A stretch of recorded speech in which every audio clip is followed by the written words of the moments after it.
សម្ដេចគតិប្រិទ្ធបណ្ឌិតមុនរនីហ៊ុនសែនចុះសួរសុខទុក្ខវីរយុទ្ធជនដែលរងរបួសក្នុងសមរភូមិកំពុងសម្រាប់ព្យាបាលនៅតាមមន្ទីរពេទ្យដោយក្តីក្តុកក្តួលរំជួលចិត្តអាណិតអាសូរនិងក្តីបារម្ភទាំងយប់ទាំងថ្ងៃ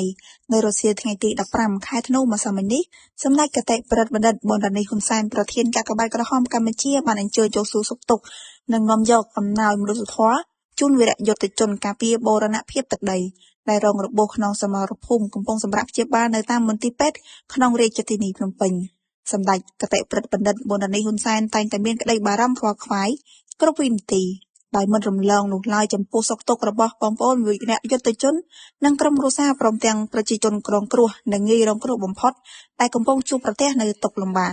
ព្រោះថាទុក្ខលំបាករបស់បងប្អូនប្រជាជនទាំងអស់គឺជាទុក្ខលំបាកផ្ទាល់របស់សម្ដេចគតិប្រិទ្ធបណ្ឌិតមុនរនីហ៊ុនសែនក៏ដូចជាថ្នាក់ដឹកនាំគ្រប់កម្រិតថ្នាក់ស្ថិតក្នុងក្តីដ៏ក្តុកក្តួលនេះសម្ដេចគតិប្រិទ្ធបណ្ឌិតបាននាំមកនៅព្រះរាជបណ្ដាំផ្ញើសួរសុខទុក្ខក្តីអាណិតអាសូរពីសំណាក់សម្ដេចព្រះមហាក្សត្រីព្រះវររាជបិតាជាតិខ្មែរជាពិសេសការកោតសរសើរស្ញប់ស្ញែងចំពោះទឹកចិត្តដ៏អង់អាចក្លាហានហ៊ានពលីកម្ម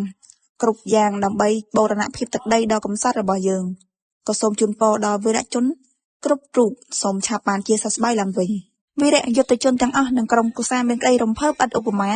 និងបានថ្លែងអំណរអគុណយ៉ាងជ្រាលជ្រៅបំផុតចំពោះសម្ដេចគតិប្រិទ្ធបណ្ឌិតមុនរនីហ៊ុនសែនដែលជាមេត្តាមនុស្សធម៌តែងតែគិតគូរពីសុខទុក្ខលើកទឹកចិត្តនិងផ្ដល់ក្តីសង្ឃឹមដ៏ធំធេងដល់ប្រជាជនគ្រប់រូបនិងសូមប្រសិទ្ធពរជូនសម្ដេចគតិប្រិទ្ធបណ្ឌិតសម្ដេចតេជោហ៊ុនសែនសម្ដេចធិបតីហ៊ុនម៉ាណែតនិងលោកជំទាវបណ្ឌិតពេជ្រច័ន្ទមនីព្រមទាំងថ្នាក់ដឹកនាំគ្រប់លំដាប់ថ្នាក់សូមមានសុខភាពល្អបរិបូរណ៍កម្លាំងខ្លាំងក្លាជំនាយុយឺនយូរដើម្បីជាម្លប់ដ៏កក់ក្ដៅដល់ប្រជាជនកម្ពុជាជារៀងជាដរាប